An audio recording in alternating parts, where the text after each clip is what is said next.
I'm reviewing Warhammer the End Times Vermintide. Boy, that's a mouthful. This is a game that, up until a couple of months ago, I hadn't even really heard of. It's developed by an indie developer called Fat Shark, who have worked on War of the Roses and Bloodsports TV, neither of which I've actually played. There have been a lot of games announced recently with the Warhammer license attached to them, and it's one of my favourite IPs of all time. So I was hoping for quite a lot from Fat Shark in terms of authenticity and what they were going to do with the license. I did get to try the game at EGX, and I was really impressed with what they showed off, and it really made me quite optimistic and looking forward to the release of the full game. The game launched on October the 23rd, and I've put in a lot of time with it since then. Does it live up to my expectations? Well, for the most part, yeah, it does. The game starts with a nicely rendered cutscene showing the Skaven. That's the horrifyingly mutated rat people, beginning their invasion of the city of Ubersreich. Luckily for the town, 5 heroes are travelling through the city and begin the resistance against the rat men. Oh, and there's a terrifying rat ogre thing. Fantasy setting, rat men invade, 5 heroes team up to fight them, big monster thing. You know exactly what to expect when you start playing. At this point, you can choose which character you want to be. This is something I really like about this game. Each character has a unique appearance about them, and each has their own role to play on the battlefield, even with their basic starter weapons. The Witch Hunter has a fast-striking rapier and rapid-fire pistols, the Dwarf Ranger uses a slow-firing crossbow that can snipe from a distance, while his axe and shield defend against enemy blows, the Empire Sergeant wields a powerful warhammer, aha! And an awesome short-range blunderbuss. The Elf Waywatcher has a rapid-fire bow and twin daggers for quick strikes, and the Bright Wizard can use powerful fire spells and wields a sword for close combat. Each hero feels well balanced and contributes to the success or the failure of a mission. Also, the Bright Wizard can explode if she uses too much magic. Once you've chosen your hero, you spawn inside the Red Moon Inn, your safe house and mission hub. There is an inventory chest for sorting through your earned loot, a forge for fusing or upgrading weapons, and the mission map. Rather than going down the simple route of a list of quests, the developer have made a hand-drawn map laid out on a table showing the city of Ubersreich and surrounding area, and you choose your missions from here. The more missions you complete, the more are unlocked to advance the plot.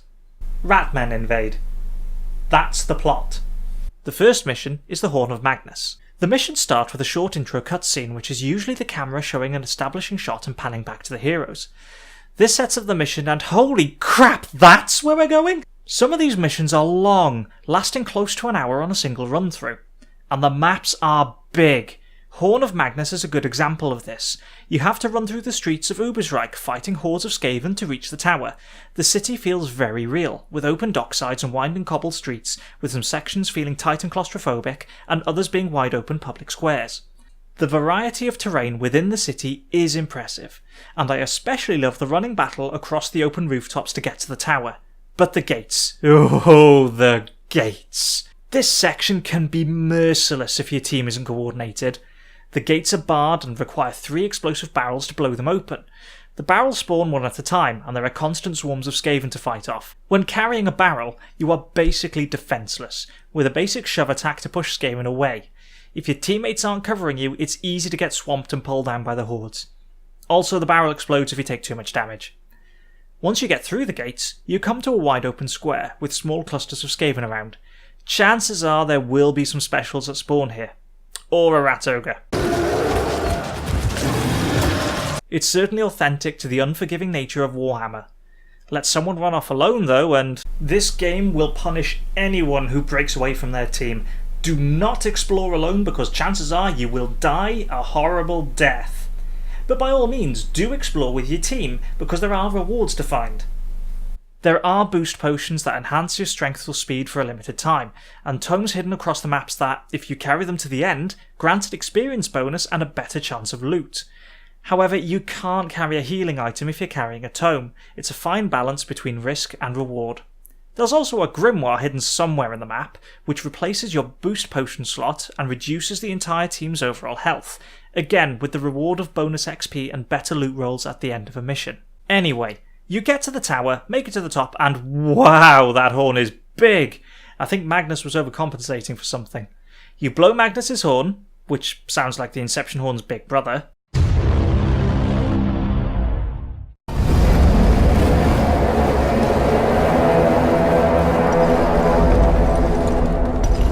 and then you have to survive more waves of Skaven until the floor collapses and you can escape. As first missions go, that was pretty epic. It's an excellent introduction to what the game offers. Battles and tactics change between tight, narrow corridors and wide open spaces, and you need to adjust your approach on the fly depending on what enemies the game decides to throw at you. And this is something that Vermintide does well. Enemy types feel very different from each other. They all have the underlying rat theme, but they behave differently. The slaves, the weakest enemy in the game, use horde tactics. Individually weak, but in a swarm they can bring you down. Clan rats behave much the same as slaves, but are stronger and tougher. Storm vermin are heavily armoured, and can be found either alone or in larger patrols. Stumble on these guys and chances are you will get butchered. The rattling gunners use Gatling guns. Get it? It's a rattling gun. Shut up, Gorrickson, I know! They can shred you and any other Skaven in the way with gunfire, and either need to be flanked while distracted, or a good headshot from a ranged weapon will kill them. Poison Wind Globadiers throw gas bombs at you, and this can force your team to split up to avoid the damaging poisonous clouds. Gutter Runners stalk you from the shadows, pouncing and pinning your character to the ground as they rip into your chest with huge green claws, and you have to be saved by your teammates. The Packmaster has a catchpole that hooks over your neck. He'll drag you away from your friends and hang you up to die slowly. Then there's the Rat Ogre. The Rat Ogre is a massive tank of a monster, all stitched skin and muscles that can hurl you clear across an area and really hurt you with his attacks. Battles with the Rat Ogre usually involve running away and shooting at it, throwing bombs if you have them, or running up, hitting him, then running away before he can strike back. After each mission, you get the results screen. You are awarded experience points based on how many heroes survived and how many tomes and grimoires were collected. You are also awarded bonus dice based on the items you collected in the map, and then you are taken to the loot system. On the right hand side you have a list of icons showing the potential weapons or items you could win. You roll the dice, which then grants you one of the items. You will always win something, even on a poor roll. This is a pretty nice system, as after each successful mission you will get some new gear. Even if it's a duplicate item, you can either fuse it with the other items of the same value to create something different, or salvage it for materials to upgrade and unlock some weapon special abilities. I actually really like this about Vermintide. It's added some light RPG elements to what could otherwise be a pretty standard cooperative action game. Being able to customise your heroes with new weapons is pretty cool, and each weapon has its own stats that affects how you play your character. This really opens up your gameplay options beyond the basic concept of character types, putting your spin and individuality upon a preset choice. Basically, my dwarf now has a massive hammer for smashy smashy times. Die! Die! Die! Now our mission is complete. We are back to the inn and... Hey, wait a minute, wasn't there more food here earlier? That's pretty damn cool! Your hub's safe house actually changes appearance between missions, depending on where you are in the story. The next mission is a supply run, and the barman, Lorna, tells you we are almost out of food. And you know what? It looks like we actually are running out of food. There's fewer loaves of bread on the shelves, most of the meat is gone, and there's fewer sacks of grain. This is a really nice touch from the developers to make it feel like your missions actually matter. It might only reflect in this small hub area, but it's pretty cool. There are 13 missions in all, and they take place in different locations. The bulk happen within the city, including a gunpowder recovery mission below a very impressive dwarven bridge, a mission to clear out the sewers below the city, and so on.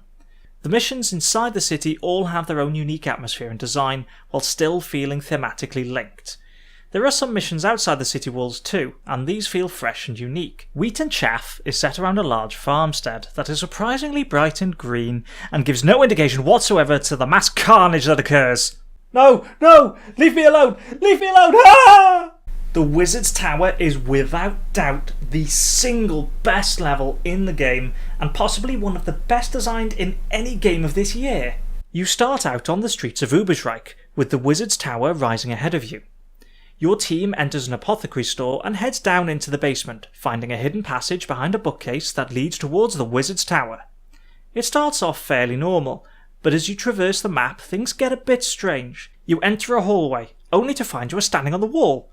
The staircases, rising at weird angles all around you, look like something from an M.C. Escher painting. This is really cool, and feels like you are entering a warped magical world bent to the fickle will of a powerful wizard. As you continue on, you enter a "what the hell is this? Why is everything on fire?" This is one of the coolest parts of the game. This room looks different for every character. For the Dwarf Ranger, it's the halls of his ancestors full of gold. For the Empire Sergeant, it's a serene farmstead, open green fields and bright sunlight. The Pyromaniac Bright Wizard sees everything on fire, the Witch Hunter has a vision of a heretic being burned at the stake, and the Wood Elf Waywatcher sees a verdant green forest. Each person playing the game is seeing something different while occupying the same space and fighting the same enemies. That is absolutely amazing, and I love it, and I want it in every game I ever play! There are other points in the map that mess with your head, like the hallway that suddenly turns into a rope bridge over a gaping canyon, or when you are leaving the top of the tower, only to come up the stairs and out of the apothecary shop you started in, and then you realise you were moving upwards the entire time and how did I end up down here and what is real right now? The other missions and maps are generally well designed and feel fun, but the Wizard's Tower beats all of them on cool factor alone, and I wish the developers had put a little bit more of this innovation into some of the other maps. Don't get me wrong, it's not that I think any of the maps are actually bad, I really enjoy all of them, but the Wizard's Tower is just so incredibly well put together and unique in what it does, it just casts a bit of a shadow on the rest of the missions. Now for something a bit disappointing, the final mission. The mission itself is pretty enjoyable, and certainly very challenging. The heroes are hunting down the Grey Seer, and you have to fight through some tough waves of Skaven while attempting to destroy the anchor points to the Screaming Bell, a Skaven uber weapon, which is enhancing the Seer's power. Pro tip, beware the Rat Ogre. How did I survive that? And how do I get back? Oh, come on! The final chain is destroyed and the bell begins to collapse into the chasm below. Now we will face the foul Grey Seer, the mastermind behind the Skaven invasion, a powerful adversary and... Oh. He fell. It feels anticlimactic. I was hoping for an epic battle with the Grey Seer, who has been set up to be the big bad of the game, and he instead just falls into a hole. It takes away the player's sense of accomplishment. We've already destroyed one Screaming Bell in a previous mission, which was pretty cool, and I'm happy to have done it again with a bigger version of the Skaven's ultimate weapon, but not being able to take on what could have been an amazing and challenging boss fight was just disappointing. But at least the epilogue is very cool, and hints that the game is just the opening prologue to a larger series of content from Fatshark. That's pretty exciting. My only other complaint is the optimization of the game. For some people, the frame rate can be unreliable. I had issues with the game slowing to a crawl, and it wasn't necessarily tied to the number of enemies on screen. It sometimes seemed to happen at random moments.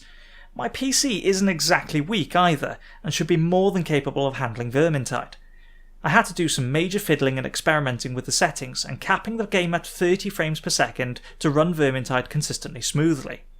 In fairness to Fatshark, I have found the frame rate much more stable since the launch, and they've stated they are working on improving the game stability on more systems and processors, but at the moment, if I don't lock my frame rate to 30, I end up with this. I really like Vermintide, and the developers have done a great job with the Warhammer license. It's an excellent game and loads of fun. The Skaven are a refreshing change to the traditional zombie enemy type. The heroes all feel different enough to warrant experimentation with your favourite type. The RPG elements and character customization options are well implemented, and some of the level design is simply fantastic. It's just such a shame that the final mission took the ultimate victory out of the hands of the players. The frame rate issues that affect some PC configurations can be a bit of an issue during intense fights, and there are some minor balancing issues that need some tweaking. But it is an incredibly fun experience that you can easily sink a lot of time into. Overall, my final rating for Warhammer Vermintide is an 8 out of 10. Hey guys, I really hope you enjoyed this review of Warhammer Vermintide. Do you want to see more of this type of content from me? What have your experiences been like in Vermintide? Let me know in the comments below. If you want to see more from me, click that subscribe button or follow me on Twitter and like my Facebook page to keep up to date with all my latest videos. As always, I'll catch you in the next one. Bye-sies!